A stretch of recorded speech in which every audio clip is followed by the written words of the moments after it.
La última intervención estará a cargo del doctor Luis Alberto Martínez Saldarriaga, odontólogo egresado de la Universidad de Antioquia, especialista en Administración de Servicios de Salud de la Facultad Nacional de Salud Pública Héctor Abad Gómez, magíster en Administración de la Universidad Pontificia Bolivariana, exdirector ejecutivo de la Asociación de Empresas Sociales del Estado de Antioquia ESA, actualmente viceministro de Protección Social del Ministerio de Salud y Protección Social de Colombia. Muchas gracias, doctor Luis Alberto, por su presencia.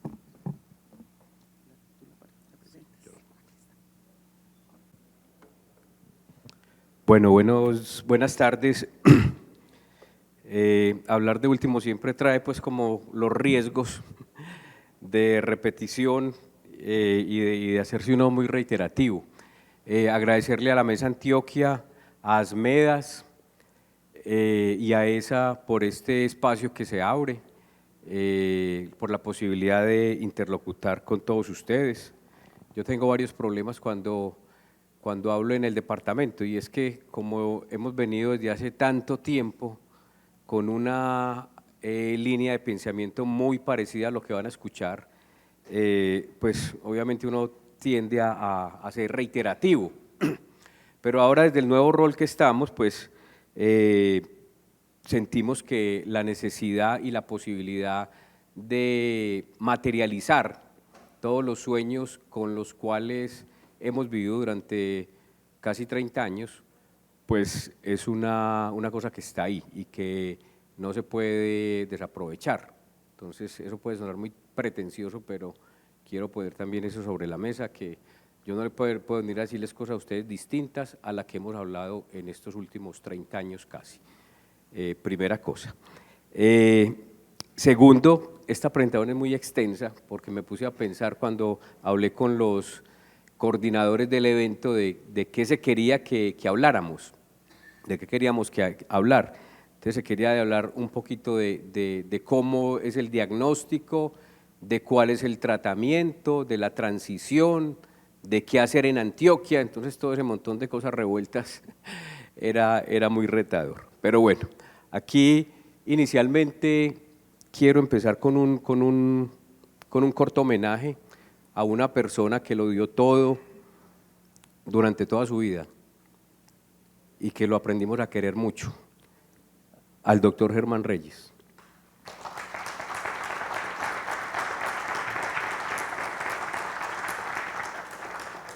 Germán hubiera estado aquí y hubiera estado muy contento de la posibilidad, digamos, evidente que tenemos de poder aportar a la transformación de este país desde la evolución, la transformación, la refundación, como dice Román, el hincha del Medellín, el hincha del Pereira, el nuevo hincha del Pereira, como dice Román, de qué hacer con el sistema de salud colombiano. Entonces, a Germán, donde esté, nuestras gracias infinitas. Vamos a hablar pues de un contexto de cosas que han pasado a nuestro modo de ver y ahora con más evidencia que podemos acceder a más información estando al interior del ministerio de qué ha pasado en estos 30 años, centralizando digamos, parte del análisis en qué pasó con la red pública hospitalaria, que ahí, digamos, hay un mojón importante, de qué ha pasado con los recursos del sistema, con los recursos que le corresponden a los territorios, de qué ha pasado con algunos resultados, de qué ha pasado con los agentes del sistema, para proyectarnos a los retos que se tienen, y finalmente a una parte importante de la transición, ¿cierto? Del cómo que planteaba el profe Guerrero, cómo ir evolucionando, que es, digamos, lo más retador, porque podemos tener una imagen objetivo, pero el tema es cómo llegar a esa imagen objetivo. Y eso lo vamos a hacer, digamos, como en unos propósitos a nivel territorial. Entonces, algunos, yo no he podido acostumbrarme a estar en esto tan alto. El tema es que nuestro sistema ha evolucionado de manera importante en lo que llamamos cobertura que se nos plantea como que tenemos los residentes del país cubiertos en un alto porcentaje por un carnet. El reto es, y la pregunta es siempre, si ese carnet sí le facilita el acceso a los servicios de salud, y ahí tenemos, digamos, unas brechas importantes, pero una consideración que de entrada tenemos que hacer, y es que hoy la salud, como se considera un derecho humano fundamental, no se le garantiza a los afiliados, sino a los residentes del país. Entonces no tendríamos que estar afiliados a nada para que el Estado colombiano organice las diferentes agencias, se interrelacione con el sector privado, con la sociedad en general, para contribuir a la garantía del derecho. No tenemos que estar afiliados a nada. Hay ahí, digamos, una cosa de fondo. Y también este es el esfuerzo que hemos hecho como sociedad, porque estos recursos son recursos públicos de destinación específica, son, si se quieren, la gran vaca que hacemos todos los ciudadanos a través de los impuestos, a través de las cotizaciones de nómina y demás. Y eso, y lo mostramos, digamos, a nivel internacional como una ganancia a medida que ha aumentado la cobertura, ha disminuido el gasto de bolsillo que siempre genera un gran interrogante en si sí se está calculando bien o no, ¿cierto? Hoy vemos en cada cuadra una farmacia y por lo general llena. Mi gripita, hoy me tocó hacer fila para comprar una cosa, llenas, y en cada cuadra hay una. Si contabilizaremos todo, el transporte. Yo que soy paciente, el transporte que tiene que hacer, por ejemplo, un compañero mío de radioterapia en su momento venía todos los días de Santa Bárbara. Si contabilizaremos todo eso como el gasto de bolsillo que hace nuestra población. No sé, ahí quedan dudas. Esta me gusta mucho mostrarla porque muchas veces nos encerramos en el hoy, en la coyuntura, pero no, ¿qué ha pasado en el tiempo? ¿Qué ha pasado en el tiempo? Y esa es la importancia, digamos, de las líneas de tiempo que se hacen.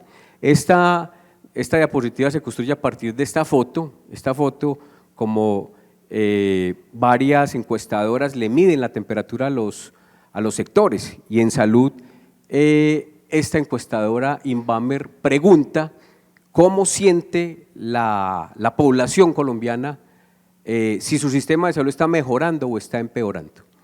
Y a partir de esa foto, la línea roja es la población que piensa que está empeorando y la línea verde la población que piensa que está mejorando. Y hay algunos hitos que hemos destacado ahí y que están en esas flechas. El primer hito tiene que ver en esta línea de tiempo con la institución que de alguna manera ha asignado el futuro del sistema de salud colombiano y ha presionado de manera importante, de manera continua a los diferentes gobiernos, y es la Corte Constitucional, que es la llamada a hacerlo, es la garante de que se cumplan los postulados de la Constitución del 91. Constitución del 91 que nos plantea un amigo político que nos dio la posibilidad de pasar de la caridad a los derechos, pasamos de la caridad a los derechos. Y ese mismo amigo político plantea una metáfora que la hemos comentado en otros espacios, y es que en las familias paisas extensas, el hermano mayor va heredando la ropa a los hermanos menores, a los hermanos más pequeños. Y entonces la Constitución del 91 es un hijo menor con una ropa muy grande. Y entonces tenemos como Estado que nutrir ese cuerpo, ese Estado, para poder llegar a esa aspiración que tenemos en la Constitución del 91 y que además ha venido creciendo y que se ha venido robusteciendo con lo que se denomina el bloque de constitucionalidad, donde están los acuerdos internacionales, pero donde está también la extensa jurisprudencia que tenemos de las altas cortes, en especial de la Corte Constitucional. O sea que la Constitución del 91 hoy es más fortalecida que lo que teníamos en su momento. Y entonces en ese 2008 la Corte revisa unos fallos de tutela y estuvo a punto de declarar un estado de cosas inconstitucional en el sistema de salud colombiano. No se pusieron de acuerdo los 9 magistrados, pero sí se pusieron de acuerdo en enviar unas órdenes, alrededor de 32 órdenes a varios actores, en especial al gobierno nacional. Y en esas órdenes le plantean una situación, dicen, se está vulnerando de manera sistemática el goce efectivo del derecho fundamental a la salud, desde el 2008, venimos con esto. Pues hoy y hace 2 semanas estuvimos en el ministerio literalmente clavados todo un fin de semana respondiéndole a la Corte por qué no se ha cumplido de manera cabal las órdenes que mandó en el 2008. Y enseguida vemos un resumen, digamos, muy sucinto de en qué va ese cumplimiento de esas órdenes que se pusieron en el 2008. Y luego el gobierno nacional responde declarando una emergencia social. Y aquí en esta línea de tiempo vamos a ver un pulso ideológico si se quiere, entre la salud es un derecho o la salud es cualquier sector de la economía que se le entrega al mercado o es un negocio, ¿cierto? Entonces, por un lado, plantea la Corte es un derecho y se está vulnerando de manera sistemática, y por otro lado responde el gobierno y dice no, ese derecho tiene sus límites. Y entonces en la emergencia social de finales del 2009, principios del 2010, se quiso recortar las garantías que ya teníamos ganadas como comunidad en los decretos de la emergencia. Y entonces reducían el núcleo esencial del derecho a unas cosas básicas, a unos servicios básicos, y generaban un cúmulo, un conjunto de prestaciones excepcionales, que excepcionalmente pudiera la población colombiana aspirar a que le garantizaran esos servicios, esas tecnologías. Y trataban también de vulnerar esos decretos la autonomía médica. Planteaban que médico o odontólogo que formularan un tratamiento, un procedimiento, una tecnología, que estuvieran las prestaciones excepcionales por fuera de lo básico y que no supiera cómo soportarlo, pues lo tenía que pagar de su bolsillo.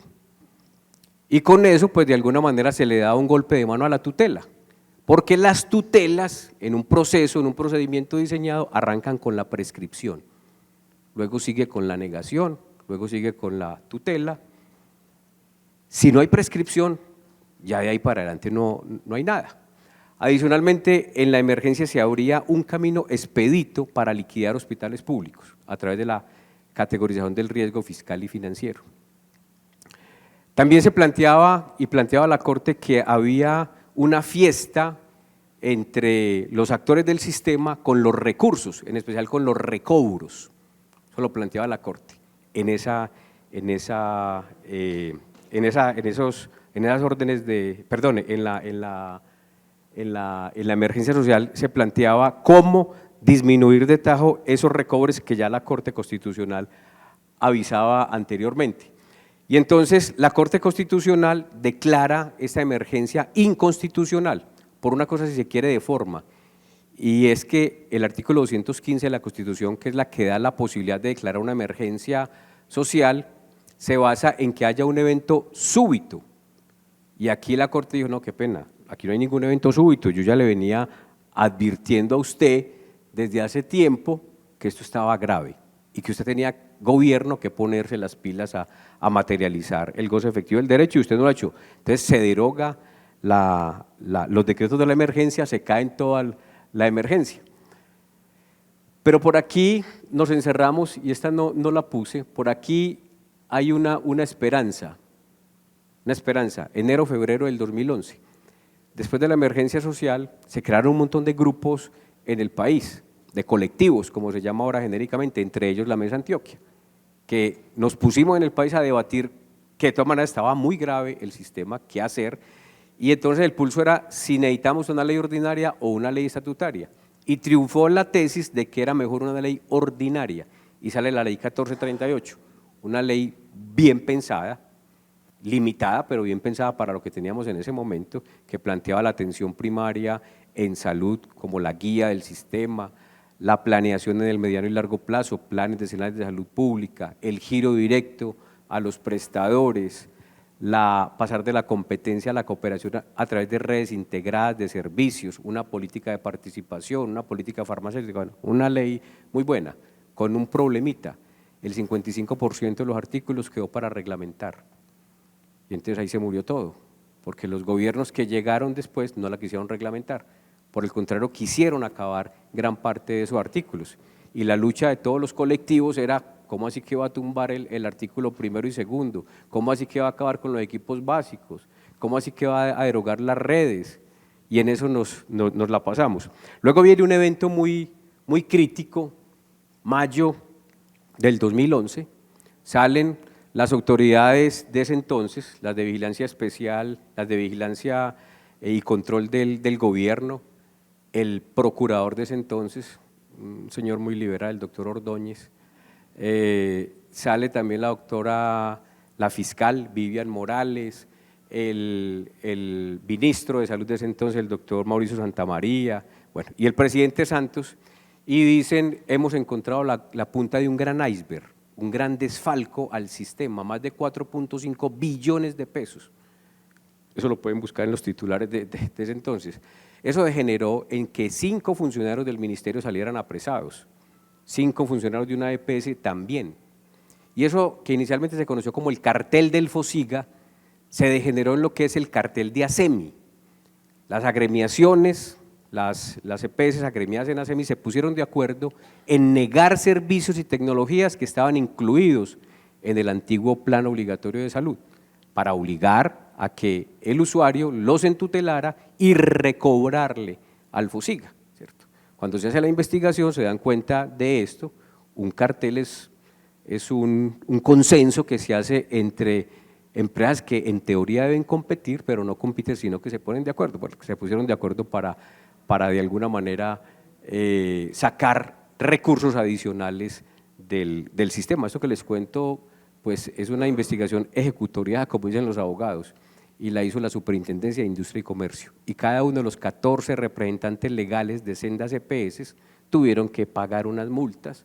Hubo un sigma al interior de ASEMI, sale Salucop y ahí empieza ya a destaparse pues todo el tema de Salucop que todavía no terminamos de corregir. Luego vienen unos proyectos de ley que se radican el 19 de marzo del 2013, 2 proyectos de ley, un proyecto de ley del doctor Alejandro Gaviria que repetía en esencia gran parte de los postulados de la emergencia social, de poner la sostenibilidad financiera como fin del sistema, limitando los derechos, de tratar también de abrir un espacio para la vulneración de los derechos laborales, de los hospitales públicos, etcétera, y se radica también por los médicos, y ustedes ven ahí alguien representante de la Gran Junta Médica. En ese entonces se conforma una alianza entre médicos, se denominó la Gran Junta Médica, ASMEDAS Nacional, la Asociación Nacional de Internos y Residentes, el Colegio Médico, la Academia Nacional de Medicina, bueno, etcétera, 6 organizaciones médicas, le entregan 14 ideas fuerzas al presidente de la República, que estaba en campaña para la reelección, y él dice, esto es una ley estatutaria, venga, radiquémosla. Entonces ese 19 de marzo los médicos radican un proyecto de ley estatutaria, el 209, y el doctor Alejandro Gaviria, a nombre del gobierno, radica el proyecto de ley 210, todos contradictores, uno muy garantista, el de los médicos, y otro muy restrictivo, el del gobierno. Nos desgastamos en 1000 foros, aquí se hizo uno, recuerdo mucho, y eso motivó grandes movilizaciones hasta que se hundió el proyecto de ley 210. No obstante, el proyecto de ley 209, el estatutario, se le dio mensaje de urgencia y sale del Congreso el 19 de junio de ese 2013, perdón, sale el 2013 ese proyecto de ley aprobado. Lo que se aprobó en el Congreso, hay que decirlo, no salió muy bueno, porque el gobierno alcanzó a meterle la mano y a modificar, digamos, como los sentidos de los artículos. Los proyectos de ley estatutaria tienen que ir a revisión prioritaria de la Corte Constitucional, la Corte lo revisa, invita a audiencias públicas, muchos estuvimos allá diciéndole tiene que mejorar este artículo, aquel artículo, otros pedían que se declarara inexequible de manera completa, etcétera.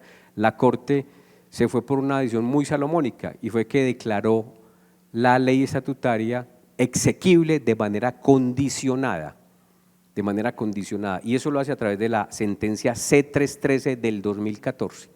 C313 del 2014. Sale muy buena la ley estatutaria con la modificación que le hace la Corte. El gobierno no la quería firmar, no la quería firmar. De hecho, el doctor Germán Reyes, entre otros, a nivel nacional, interpusimos algunas acciones jurídicas contra el presidente del Congreso, contra el presidente de la República, motivándolos a que la firmaran.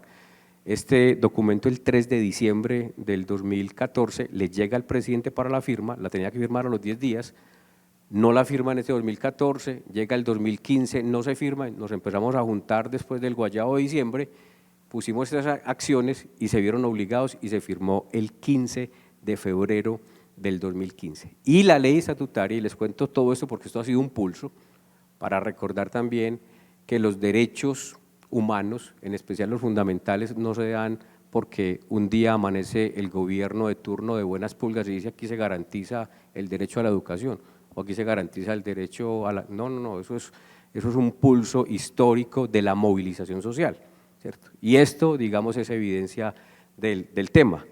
Y esta ley estatutaria es lo que hoy nos debe iluminar la evolución del sistema. Se firma esa reforma. Luego vienen las liquidaciones tortuosas de Caprecon, de Salucop. Viene una historia, digamos, muy trágica, y es que Salucop se liquida, se ordena su liquidación un 30 de noviembre, al 1 de diciembre se trasladan 4,5 millones de afiliados a Café Salud. Quien hacía las veces de interventor de Salucop, el doctor Guillermo Grosso, pasa el 1 de diciembre a ser el presidente de Café Salud. Entonces ponemos al interventor de presidente de Café Salud, le trasladamos 4,5 millones de afiliados y se le inyectan 200.000 millones de pesos a Café Salud. Era una figura que en su momento se llamaba bonos convertibles en acciones, BOCAS, recursos del erario público inyectados a un privado para que pudiera salvarse. Café Salud entra en crisis, escándalos de corrupción y 2 o 3 meses encartado el gobierno con esa papa caliente, nadie quería ser parte de la junta directiva, vienen cosas malucas, por ahí hasta un asesinato hubo de uno de los auditores de la firma que le hacía la revisoría fiscal a Café Salud, bombazos por allá en unas sedes de Café Salud, una cosa maluca ahí peleando por los recursos. Y se inventa el gobierno unas normas para facilitar la venta de Café Salud. Se hace una figura que se llama reorganización institucional, programas de reorganización institucional.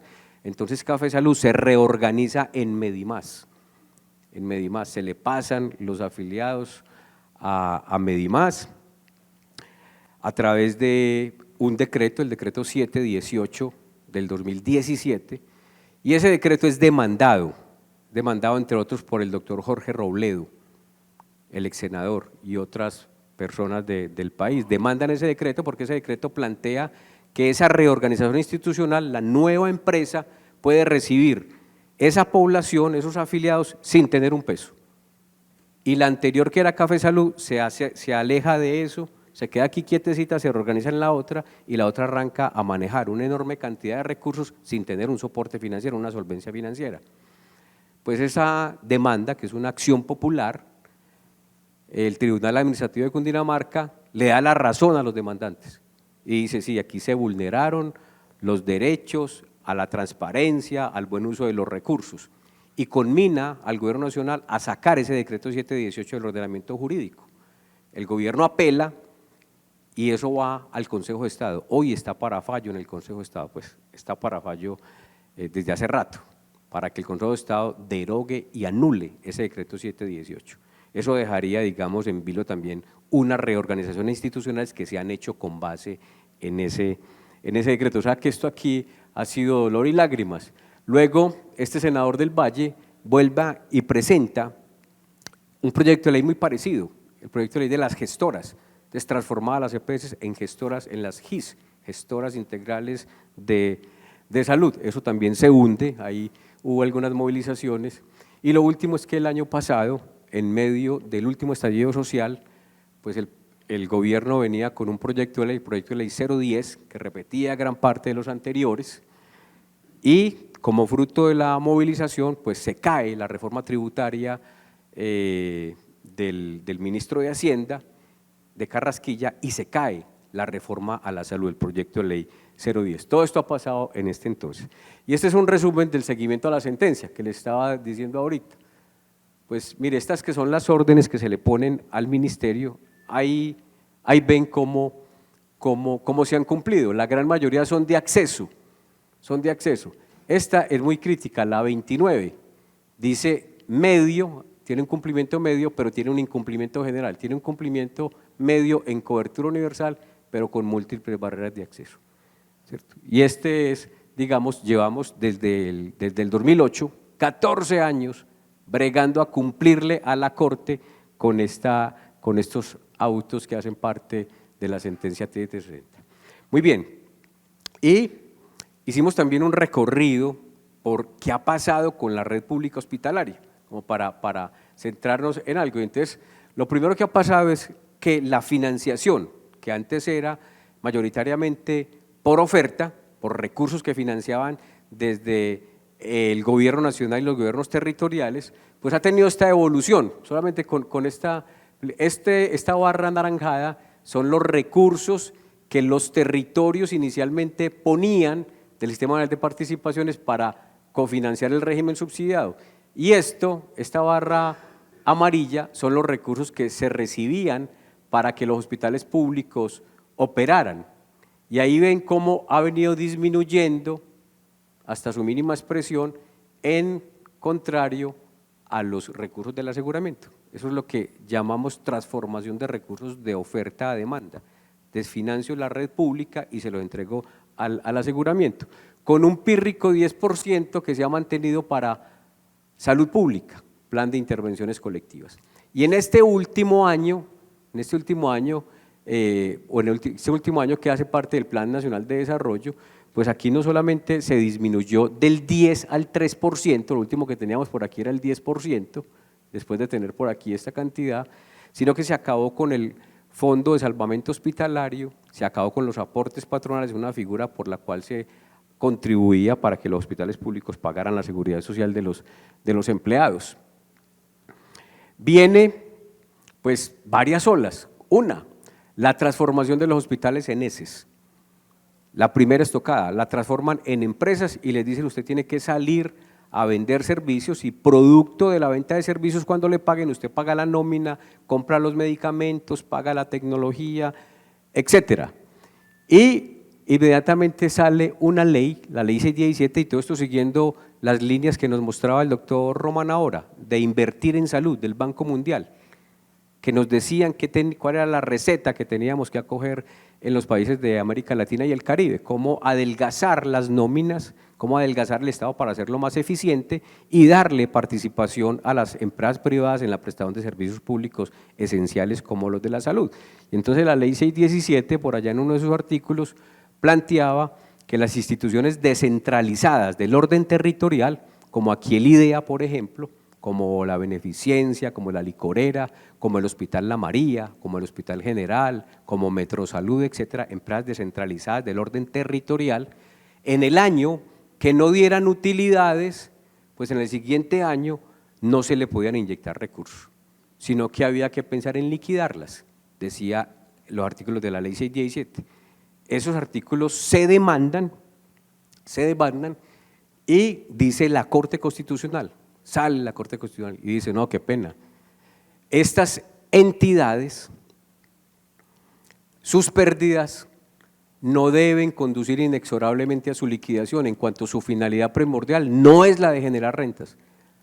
La situación del Hospital General, de Metrosalud, de estas instituciones hospitalarias, prestadoras de salud, no es generar rentas, sino contribuir a los fines esenciales de nuestro Estado Social de Derecho, que están contenidos en el artículo 1 y 2 de la Constitución. Eso no quiere decir que estén exentas de mejorar la eficiencia, de avanzar en la cobertura, etcétera, y de manejar de manera transparente los recursos. Ahí la Corte desde el 2001 ya está poniendo, digamos, pilas, ¿cómo así que usted va a liquidar a los hospitales públicos porque no son rentables financieramente. Luego viene un COMPES, el COMPES 3204 en el 2002, que era de procesos de modernización. Entonces viene la primera oleada, también por un crédito de la banca multilateral, donde se inyectan recursos al país para que el país, con el Ministerio de Hacienda coordinando, le entregue recursos a los hospitales públicos y los hospitales públicos, las ESES, desvinculen personas de sus plantas de cargos, en especial personas de carrera administrativa, se les paguen las indemnizaciones y esas personas, el médico, la enfermera, etcétera, que antes eran de la planta de cargos, luego aparecen tercerizados. Y la primera figura que se utilizó fueron las cooperativas de trabajo asociado, ¿cierto? Todo eso se dio en este COMPES 3204, con un agravante que también se da más adelante en la política de prestación de servicios, y es que se ponía a que el hospital que estaba en ese convenio tenía que quedarse 10 años sin poder crecer, ni en servicios, ni en infraestructura, ni en talento humano, ni en planta de cargos. ¿Quién creció? Los privados. El público no podía crecer porque estaba sometido obviamente al convenio. Esto es una foto, se me perdió, pero por aquí era el logo del DNP, el Departamento Nacional de Planeación, pero esta era parte de la receta que había en ese COMPES: elementos de política de prestación de servicios, alternativas de participación privada, por ejemplo, venta de un hospital público en funcionamiento. Eran las alternativas que planteaba el gobierno nacional para esto. Esta que se utilizó aquí en Antioquia, a ver cuál fue, bueno, ya no la veo, no, la primera, justaposición de un ala privada dentro o junto al hospital público. Entonces aquí tuvimos uno, me acuerdo mucho, Itagüí, San Rafael de Itagüí, una de sus alas la manejaba un privado, una caja de compensación, y así se hizo, ¿cierto? Entonces aquí tratamos de seguir estas recetas para hacer más eficiente al hospital público. Luego viene la política de prestación de servicios del 2005, que repite la misma receta, otro crédito de la banca multilateral, solo que ya el coordinador no era el Ministerio de Hacienda, sino que eran las entidades territoriales. Entonces aquí en Antioquia alrededor de 20, 25 hospitales firmaron convenios de desempeño con el departamento, donde también le daban plata para desvincular personas de la planta de cargos y tercerizarlas y no crecer durante 10 años. Y en esta política, pues aquí se destacan fomento a nuevas formas de operación de los prestadores públicos con participación del sector privado y o solidario o del tercer sector. Vienen otras normas. Esta fue una norma muy creativa, el decreto 536 del 2004. En una sola hojita, en una hoja, créanme que en una hoja tercerizaba todos los servicios del hospital y ponía a que el gerente fuera un delegado de la Secretaría Territorial. Él iba a hacer las veces de gerente en encargo y el otro era tercerizado. Obviamente esta norma de una hojita se cayó, el Consejo de Estado la anula después de una demanda. Este otro norma, el decreto 306 del 2004, que pone a que los hospitales públicos paguen las deudas del pasivo prestacional, es decir, de pensiones, de cesantías, de antes de que los hospitales se transformaran en ESES. Ese es un parto de mula que vamos avanzando. Todavía no, porque ese decreto lo tumbamos. Nos demoramos como 8 o 10 años, pero el Consejo de Estado nos dio la razón y se declaró nula la parte donde pone a concurrir al hospital. De ahí se generó el decreto 700, que ya endereza la vaina y por eso es que ahora se facilitan la firma de los convenios de concurrencia. Todavía con enredos, pero ese también iba en la misma dirección de endilgarle una responsabilidad que no se tenía a los hospitales públicos. Esta otra norma, la 1508, mete por allá un miquito y dice que el presupuesto en los hospitales públicos no debe hacerse según lo que produzcan, según la facturación, sino según lo que les paguen. Entonces, si un hospital factura 1.000 millones de pesos un año, pero no le pagan sino 800, el siguiente año no puede generar su presupuesto con la aspiración de los 1.000, sino de los 800. Y eso tiene implicaciones críticas, porque ustedes saben que las instituciones públicas no pueden comprometerse en gastos y costos, sino según lo diga el presupuesto. Entonces se va marchitando el hospital, que puede producir 1.000, pero como no le pagan sino 800, hasta 800 puede presupuestar sus costos y gastos. Muy bien, luego viene la emergencia social que ya referíamos, que crea la figura de la categoría del riesgo fiscal y financiero en uno de sus decretos, se cae, pero luego viene la ley 1438 y revive la figura de categoría del riesgo fiscal y financiero, y desde el 2012, pues las resoluciones que año tras año han venido planteando cuáles son los hospitales que salen categorizados en riesgo medio y alto. Y se pone a que los hospitales hagan un programa de saneamiento que se basa en 3 elementos simples. Uno, mejore sus ingresos, y mejore sus ingresos es venda servicios y que los pagadores, las EPS, que enseñamos a ver cómo se han manejado, pues las EPS les paguen, entonces ahí aumento mis ingresos. Por otro lado, disminuyo mis gastos y costos, y eso se va sobre todo con el principal costo de operación, que es ¿cuál?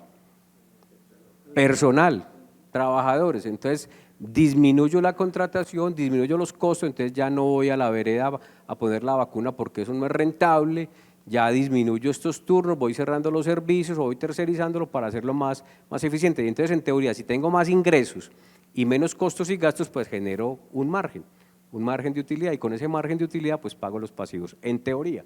En la práctica es otro. Y si se incumplen, pues se abre una ruta expedita a la liquidación. Y esta es la foto que tenemos de lo que ha pasado en estos años. Estas son las diferentes resoluciones y la categoría de cada uno de los hospitales según el riesgo fiscal y financiero. Empezamos inicialmente, miren estos que están en rojo, 42, 56, 59, íbamos para arriba, 59% de los hospitales categorizados en riesgo medio y alto, 59%, o sea, casi el 60% de todos los hospitales del país.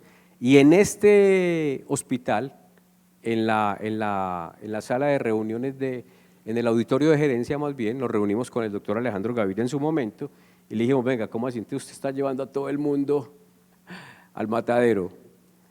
Sí, veíamos que algunos de los hospitales con el indicador ya se habían recuperado, pero Hacienda los quería mantener en el programa de saneamiento para poder ir disminuyendo los costos, ¿cierto? Entonces hay un pulso entre Hacienda y el Ministerio de Salud y se desata la vaina y baja. Pero aquí vemos también otra cosa, el efecto de esto, 968 categorizados, vamos en 926. Y ahí están los 8 o 10 de Antioquia que se liquidaron o se fusionaron.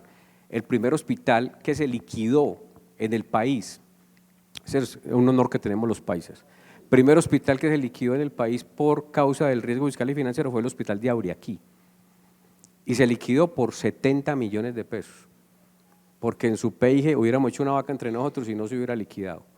Y entonces muchos dicen, pero es que era muy chiquito, que es que eso allá era un enredo. Vaya a ver cómo están de contentos con esa liquidación, y todos los que han liquidado hospitales vayan a ver cómo están de contentos con perder su hospital.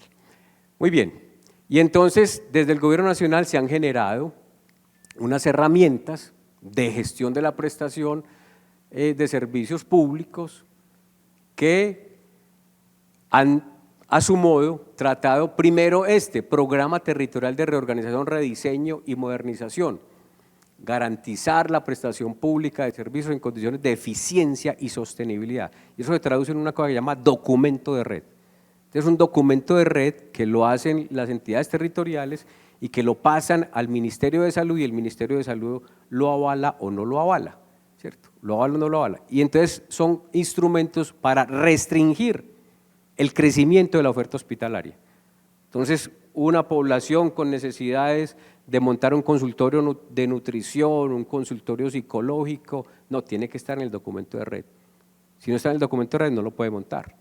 Y entonces viene el pulso, claro, porque aquí la idea es garantizar la eficiencia y la sostenibilidad, no el cubrimiento de las necesidades de la población. Y ahí se viene lidiando, la doctora Ligia le tocó lidiar con el último documento de red para que le hicieran por allá un permisito para poder fortalecer unos servicios.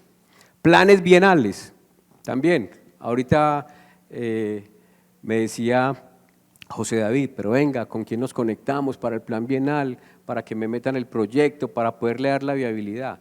Es un parto de mula, ahorita los dije a los gerentes de hospital, un parto de mula que un proyecto salga en un periodo.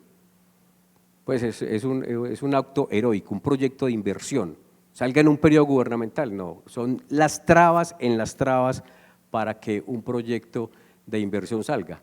Y que es el programa de saneamiento fiscal y financiero, ¿cierto? Que en teoría es para restablecer la solidez financiera. Y todos estos instrumentos hacen sinergia para disminuir la red pública hospitalaria. Y hay pues evidencias para mostrar eso. Muy bien, unas desigualdades estructurales también que son afines a nuestro enfoque individual del Sistema General de Seguridad Social en salud, entre comillas.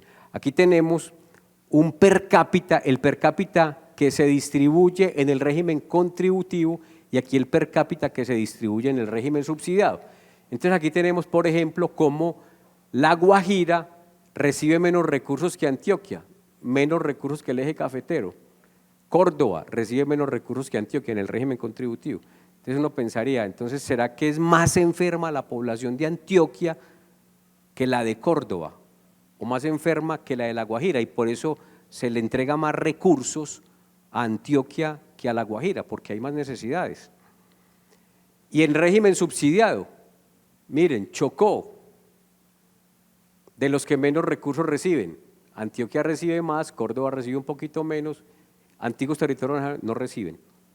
Claro, el enfoque individual del riesgo individual, pues hace que donde haya más conglomerados, donde haya más población y sobre todo en áreas conurbadas que tienen un incremento adicional en la UPC, pues se generen más recursos, ¿cierto? Y entonces, cuando miramos la prestación de servicios, ¿dónde está? Pues es una cosa ya cámara para prever, donde hay más recursos per cápita, hay más prestación de servicios, y por ende hay mejores resultados en salud. Entonces aquí vemos, por ejemplo, el porcentaje de nacidos vivos con 4 o más consultas de control prenatal. Están en los territorios donde hay más inversión. Pues es una obviedad, pero eso es una desigualdad estructural de nuestro país. Y es una especie de efecto Mateo. Al que tiene menos se le da menos.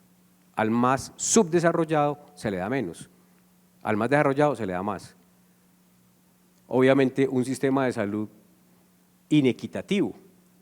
Y cuando hablamos de los promedios, pues los promedios aquí tenemos el 98% de cobertura, pero vemos unos territorios que no tienen esa cobertura. Y claro, aquí subyace otro problema, los sistemas de información. Y la selección adversa de las EPS que afilian en los centros urbanos, pero en otros lugares no afilian, entonces la gente hace trampa, dice mentiras, no, yo vivo en Medellín para que me afilie la EPS X, pero no, resulta que yo vivo por allá en Titiribí o en Venecia o en Necoclí, pero por allá no me afilian, entonces más bien hago trampa, digo que vivo aquí para que me puedan afiliar, ahí tenemos dificultades. Muy bien, algunos indicadores, borré ahorita un montón de indicadores porque se volvió uno muy cansón con eso, pero este es muy crítico. Le hicimos un doble clic en el ministerio antes de sacarlo a que la gente lo mire. Pero sí, es así, es la tasa de mortalidad prematura por enfermedades crónicas no transmisibles. Muertes por 100.000 nacidos, muerte por 100.000 personas entre 30 y 70 años, viene creciendo. Entonces, si nos ufanamos de que lo mejor que tenemos es la gestión individual del riesgo, pues revisemos bien si estamos con lo que más esgrimimos, es que ¿quién va a hacer la gestión individual del riesgo? Pues revisemos cómo la estamos haciendo. Muy bien, situación de las EPS. Esta diapositiva me gusta arrancar con ella porque esta fue la última informe que dio la Superintendencia Nacional de Salud del anterior gobierno. Entonces el doctor Fabio Aristizábal nos mostraba esta diapositiva. Y entonces nos decía, mire, cuando llegamos en el 2018, las EPS tenían un patrimonio adecuado, que se llama también margen de solvencia negativo, de menos 8.5 billones de pesos, menos 8.5 billones de pesos.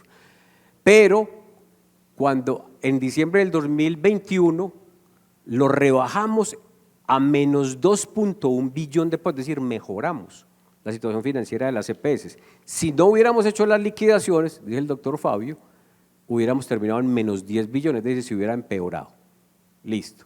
Pero cuando nos vamos a mirar este otro, y aquí este otro lado, estas son las cuentas por cobrar, es decir, la cartera, las deudas que tienen las EPS con los hospitales y clínicas.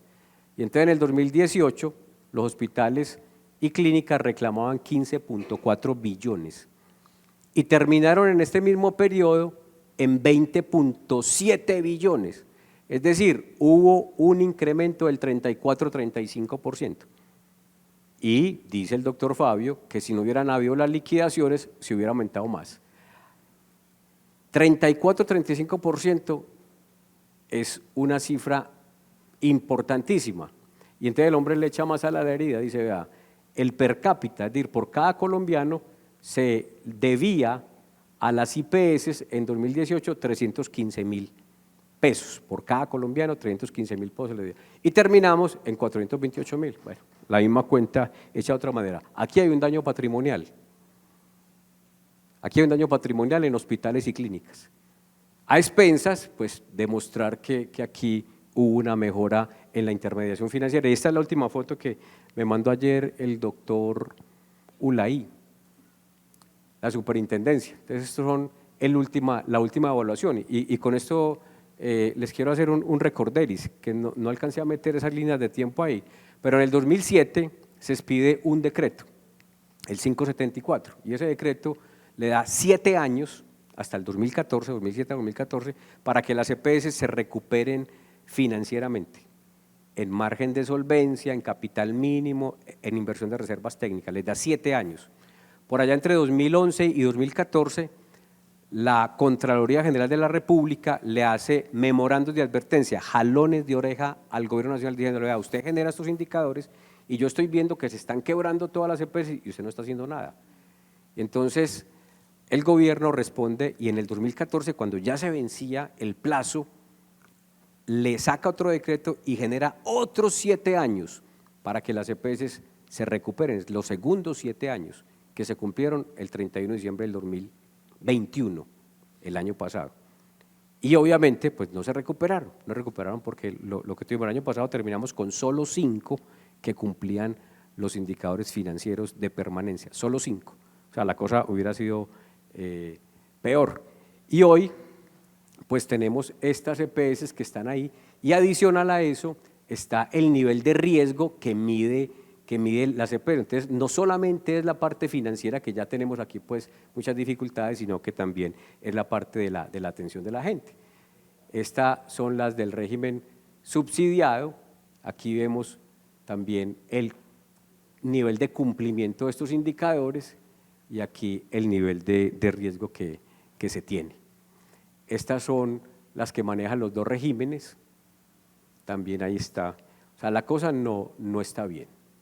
Y esta es muy crítica, ya ahorita el doctor Román refería el tema de las quejas, los reclamos que genera. Es muy crítica, ¿por qué?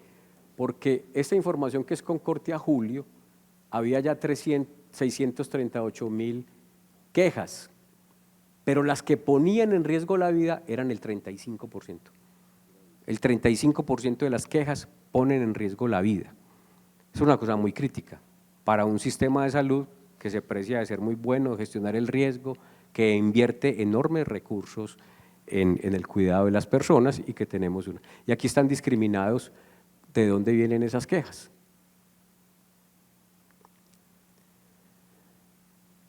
Muy bien, y este que es el INRI de los hospitales y que aspiramos que en el corto plazo no tengamos que volver a mostrar estas situaciones.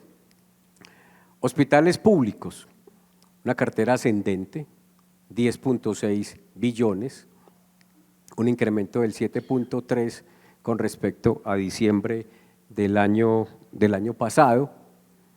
Aquí tenemos la participación de todos los deudores. Esta es crítica y son las EPS liquidadas, 4 billones de pesos, de los 10.6, 4 billones, es decir, casi el 38%, es de EPS que están liquidadas, donde esa cartera es un poquito difícil de recuperar. Y este es el ranking de las EPS liquidadas. Entonces aquí está, aquí pesa mucho el grupo empresarial Saludcop, Medimás, Café Salud y Saludcop.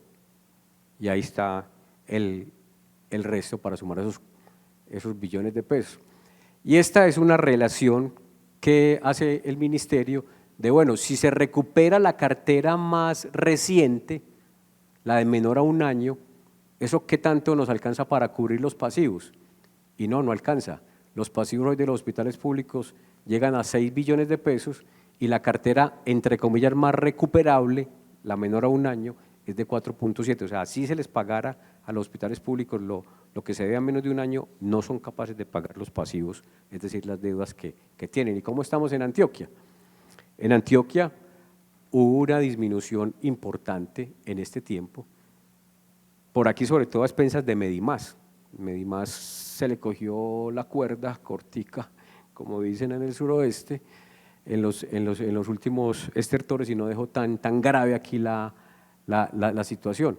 Y obviamente en el 2020, pues como hubo unas utilidades en las EPS por la baja o por la disminución en las frecuencias de uso, porque estuvimos guardados mucho tiempo, porque se bajó las cirugías, porque no se hacía la consulta, etcétera, por efectos de la pandemia, pues ahí hubo una posibilidad de pagar ahí, y ahí se viene otra vez y está en 956.000 millones, es la deuda global que se tiene con hospitales públicos del departamento de Antioquia. Y aquí está la participación por edades, lo verde es a mayor a 360 días.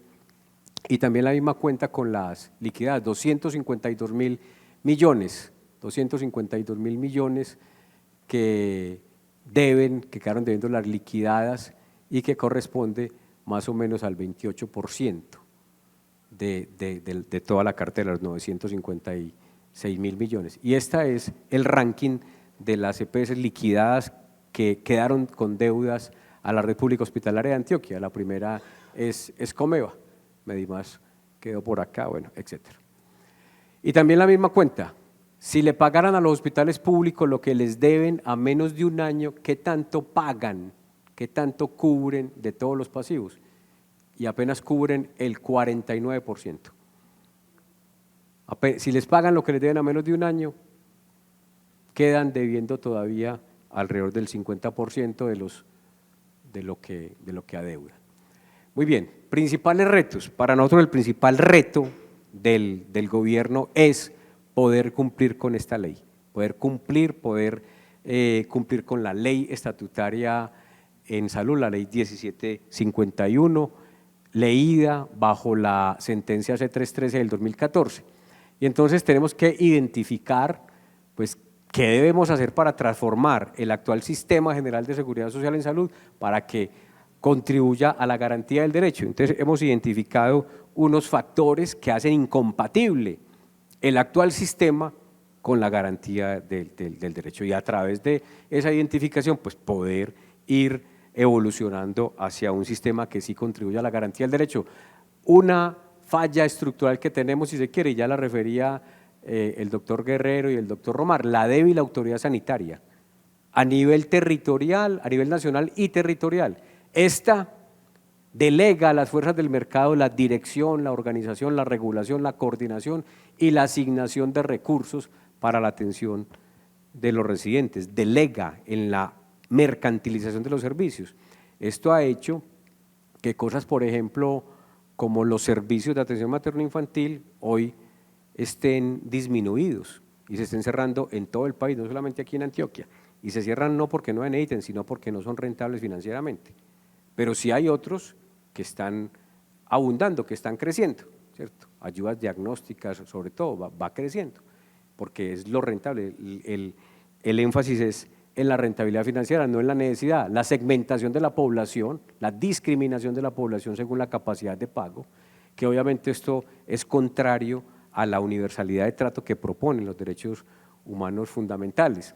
La fragmentación de los servicios, y esta fragmentación arranca con dividir la salud pública colectiva y entregársela a los territorios, de la atención individual, entregársela a la prestación de servicios, al aseguramiento, y entre los prestadores la competencia que plantea la Ley 100, competir. Entonces hemos contado muchas veces el tema de la Avenida Oriental, donde hay una concentración alta de servicios de mediana y alta complejidad cada cuadra en escasos 2 kilómetros, pero que no se pueden hablar entre sí, que tienen que competir. Y la competencia trae consigo ineficiencias, porque cada uno tiene un tren administrativo, etcétera, y obviamente barreras de acceso. La optimización de los recursos, que facilita el despilfarro, la ineficiencia y la corrupción. Hoy ganamos de manera importante en consolidar los recursos en el gran banco, en la ADRES. Ya hay una cosa importante, antes era más difícil. Antes, cuando cada municipio tenía unos recursos y firmaba contratos de aseguramiento con las ARS, luego con las EPS del régimen subsidiado, eso por allá era un laberinto que era difícil hacerle control a los recursos desde el origen, desde que llegaban a los municipios. Se concentran hoy en la ADRES, es un paso importante, pero cuando la ADRES dispersa los giros, por ejemplo en régimen subsidiado a cada prestador público o privado, o cuando le entrega a las EPS, ahí se pierde el control. Entonces ahí depende del buen juicio del ordenador del gasto, gerente de hospital público o privado, alcalde, gobernador, gerente de EPS, auditor de cuentas médicas, que con una firma autorice o no autorice el pago o el no pago. Eso ya difícil de controlar. Entonces muchos dicen, no, es que si hubiera más vigilancia y control, bueno, le tenemos que poner un policía a cada uno.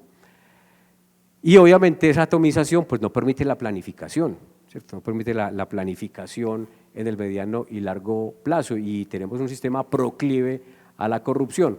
Un modelo de atención curativo enfocado en la enfermedad, alejado del control de los determinantes sociales, lo que en palabras de la Corte atenta contra la dignidad de las personas, toda vez que hay que esperar que suframos física o psicológicamente para empezar a atendernos, un sistema reactivo. La compraventa de servicios, la mercantilización, que trae consigo barreras jurídicas y administrativas que obstaculizan el acceso, la oportunidad, la continuidad. Desde que se pisa una institución prestadora de servicios de salud, ahí en el counter de admisiones empiezan las barreras, con un proceso que tenemos muy bien documentado, se llama comprobación de derechos. Entonces, la persona de admisiones comprueba si el otro que está al otro lado tiene derecho o no. Entonces, si está en el listado de asistencia, en el listado de las bases de datos, si tengo contrato con el otro, ya sabemos que es un derecho, pero no, ahí como está mediado por la compraventa de servicios, empiezan un montón de barreras de acceso. La desfinanciación y la restricción del crecimiento de la red pública hospitalaria, limitando el cuidado de la salud, especialmente de los más pobres y vulnerables, que es donde se enfocan y donde le ha dejado, pues, digamos, el mercado a los hospitales públicos. El constreñimiento o la presión o la restricción del ejercicio profesional, que vulnera obviamente la autonomía. Todavía tenemos software en instituciones prestadoras donde el médico está haciendo una formulación y se le aparece un emergente, pilas, usted ya se voló este mes, ya no puede mandar más remisiones a tal especialidad, difiéralo, la palabra que les gusta a muchos, difiera la cirugía, difiera la autorización, difiera el medicamento. Débiles condiciones laborales del talento humano, los trabajadores de la salud se han considerado, si se quiere, como el cierre financiero de los servicios de salud, lo último que se considera, y con toda la tercerización que tenemos, pues lo hemos visto. Y obviamente un concepto que ha hecho carrera, y es la garantía de los derechos limitada a la sostenibilidad financiera, tener la sostenibilidad financiera como fin, como finalidad del sistema, no como medio, no como instrumento para garantizar un fin. El fin es cubrir las necesidades de la población, contribuir a la garantía de derechos, no al contrario. Aquí lo hemos tomado de esta manera.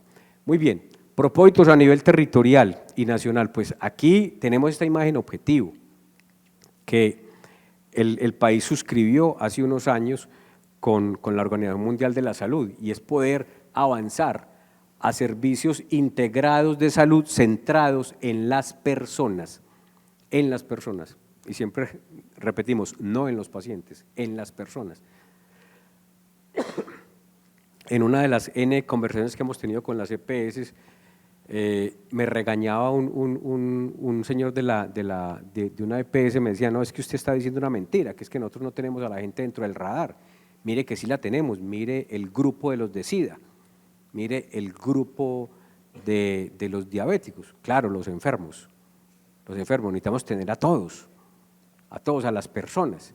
Y entonces para eso nos propone la OMS que, centrado en las necesidades de las personas, las familias, su territorio, podamos avanzar realmente en la materialización de la cobertura universal, en el acceso con equidad, pudiendo tener un control de los determinantes sociales que inciden en el bienestar de las personas y tener redes resolutivas, complementarias, y para ello tener una financiación adecuada y avanzar de la rectoría a la gobernanza, donde la sociedad civil se empodere también del desarrollo social y armónico de los estados. Y entonces, para eso, desde el programa de gobierno del actual presidente, pues se plantea, avancemos, y una pieza angular es el modelo de atención, con un programa preventivo y predictivo para la transformación del sistema de salud y la garantía del derecho.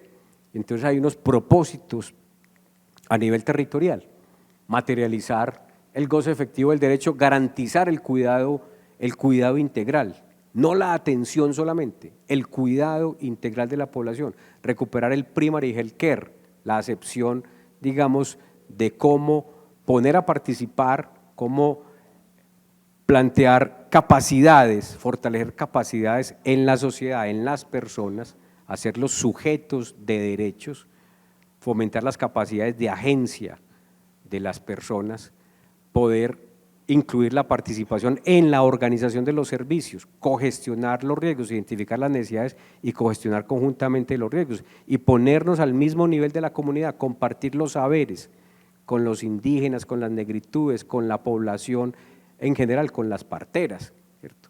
Y a partir de ahí poder avanzar en la acción intersectorial, cómo establecer una conversación permanente con el sector educativo, con el sector de la seguridad alimentaria, lo que nos decía el profe Guerrero ahora de la Guajira.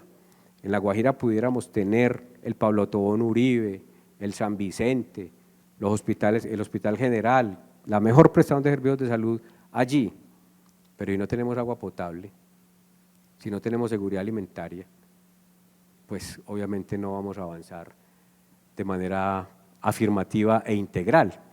Recuperar la capacidad del Estado a nivel territorial. Entonces aquí, y ahora en el recorrido que hemos hecho por todo el país, los secretarios de salud dicen, doctor, es que yo no puedo hacer nada con esa EPS, me está mandando la gente para otro lado, no me le está pagando a los hospitales, y yo aquí ¿qué hago? Claro, ¿qué hace? Muy poquito desafortunadamente. Superar las fronteras territoriales, y para eso habrá que desarrollar y reglamentar la Ley Orgánica de Ordenamiento Territorial, que ya nos plantea cómo superamos esos límites que tenemos entre municipios, entre departamentos, y que entonces tenemos un río que divide un municipio de otro, o un departamento de otro, hay un puente, pero la persona no puede simplemente pasar el puente y a 5 minutos estar en un prestador porque ese es de otro lado. Entonces, más bien tengo que ir a dar la vuelta con mayores barreras de acceso. Asegurar buena utilización de los recursos aplicados a las necesidades, reconfigurar el papel de los departamentos como verdaderos rectores en salud en su territorio, desarrollar la capacidad de gestión territorial de la salud en las administraciones municipales y establecer acuerdos de gestión territorial de la salud entre departamentos y municipios. Y para ello es necesario tener a las personas siempre dentro del radar. Aquí hay varios enfoques de lo que se está trabajando en salud pública, en el viceministerio. Obviamente garantizar la cobertura universal, el acceso con el enfoque de derechos humanos, territorial se insiste, y creando capacidades de participación, y poder lograr que cada persona y su familia tenga un equipo de salud territorial y un lugar de atención cercano que le permita sentirse protegido, contando con recurso humano que se requiera con menos frecuencia y con mecanismos de derivación para poder completar el cuidado de las personas. Entonces tendremos un modelo que está centrado en las personas, más promocional y preventivo, predictivo. Ya por ejemplo estamos en conversaciones con varias EPS. La semana pasada una EPS nos mostró cómo hace su predictividad a partir de un ejercicio muy parecido a esto que estamos mostrando. Cómo desde el hogar, desde el entorno educativo laboral empieza con una información que es valiosa para poder inclusive organizar los servicios y poder costear, poder visualizar las frecuencias de uso y demás. Enfoque familiar integral, más ambulatorio que hospitalario, más participativo, con acción intersectorial, con la tecnología adecuada. Y hay estos componentes del modelo que están escribiendo y reescribiendo. Hay varios grupos trabajándole al tema, unos grupos de expertos que han sido invitados por el Ministerio y que están trabajando en el tema, las universidades, la Alianza Académica Nacional que también ya presentó su propuesta. Y arrancamos con esto, que ya es en la parte operativa, en el cómo. En el cómo, pues nos sentamos con los secretarios de salud, con gerentes de hospitales que han levantado la mano, venga, yo quiero. Aquí hay un ejercicio muy importante que está haciendo en el norte del Valle de la Urrá con la denominada Red Nova, que está avanzando, que está pasando de la competencia a la cooperación, que tiene ya unos equipos territoriales, que está tratando de avanzar en mínimo en las dos rutas que tenemos hoy, la materno-perinatal y la de promoción. Y ahí se viene avanzando de manera importante en el territorio nacional. Se firmó y se sacaron 50.000 millones de pesos para motivar también la posibilidad. Y para el próximo año una inversión importante, alrededor de 1.3 billones de pesos, de los cuales 750.000 van a fortalecer la red pública hospitalaria en infraestructura, alrededor de 130.000 para el sistema de información, otros recursos para ambulancias acuáticas, porque en el litoral pacífico hay muchas dificultades, en los antiguos territorios nacionales también, entonces ahí se necesita un transporte distinto. Y el hospital público hacia un modelo de fortalecimiento, sistema de información único, este único está en cuestionamiento, ya se está hablando de unificado, e interoperable, que articule la información poblacional, asistencial y financiera, dedicado exclusivamente a la garantía de la atención, que el hospital se dedique a prestar el servicio, no a la transacción, a la glosa, a la reglosa, al cobro jurídico, el cobro coactivo, el litigio permanente, no, atender a la población.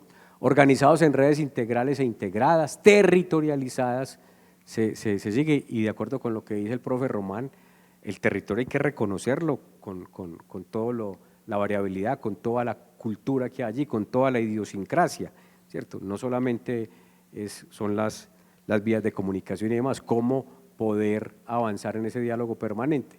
Talento humano laboralizado y con incentivos a permanecer.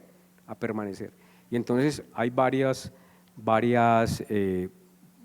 planes que se están escribiendo, un plan nacional de fortalecimiento del talento humano que en el mediano y largo plazo se vaya evaluando, de fortalecer no solamente las competencias, sino de formar más recurso humano, incluso de abrir que las universidades estén en territorios que hoy tienen debilidades, que tienen deficiencia en talento humano, poner la universidad allá, poner la institución educativa allá donde hay esas dificultades y generar unos incentivos adicionales para la retención, la permanencia del talento humano. Suficiente, permanente en el territorio y con competencias en salud familiar y comunitaria, garantía de la prestación de servicios con calidad, enseguida miramos qué estamos planteando también en esas normas que hay, garantía estatal del financiamiento, fortalecimiento de la infraestructura y la tecnología, redes sociales comunitarias que promueven y gestionan la salud y la afectación de los determinantes, adscripción poblacional a centros de atención primaria, UPC fija para promoción de la salud y prevención de la enfermedad y poder atender enfermedades. Necesitamos unos recursos estables. Ahorita se planteaba que es que siempre hemos hablado de atención primaria. Miremos a ver qué entendemos por atención primaria. y si ese siempre es cuando hay un líder gomoso del tema y cuando se va, se acaba, o cuando hay un programa de gobierno que lo escribe y se la mete toda y después se acaba, o si solamente lo hacemos desde septiembre a diciembre o al 30 de noviembre porque ya en diciembre no me reciben las facturas. ¿Y cómo entendemos? La idea es que la atención primaria realmente sea una política de Estado, como de alguna manera lo plantea la Ley 1438. Muy bien, ¿y ese fortalecimiento hospitalario cómo lograrlo? Pues hoy hablaba de que las cosas como dicen los abogados, se deshacen como se hacen. Pues tenemos un montón de normas que han tratado de obstaculizar el fortalecimiento, como les decía, de la red pública hospitalaria. A partir de esa identificación, pues habrá que hacer unas modificaciones. Esta, que ya se está viendo. Esta otra, que es muy problemática, que es una resolución que es contraria a la Constitución, a la ley estatutaria, que puso a que la organización de los servicios la hicieran las EPS. Esa reforma está también, inclusive en el Consejo de Estado, para fallo. Confiamos en que el Consejo de Estado nos dé la razón, pero antes de que nos dé la razón vamos a hacer una reforma de esa resolución para devolverle la organización de servicios al Estado, modificar el sistema obligatorio de garantía de la calidad. Hay unos estándares que no son cumplibles en todo el territorio nacional y que obstaculizan el acceso, que ponen más barreras, que aumentan los costos. Los invito a que cuenten los baños de una sala de partos, solamente hagan ese ejercicio. Procedimientos para presentar proyectos de inversión, eso es un laberinto de vistos buenos, de procesos y reprocesos que hay que agilizarlos para poder ejecutar esos recursos que se están invirtiendo.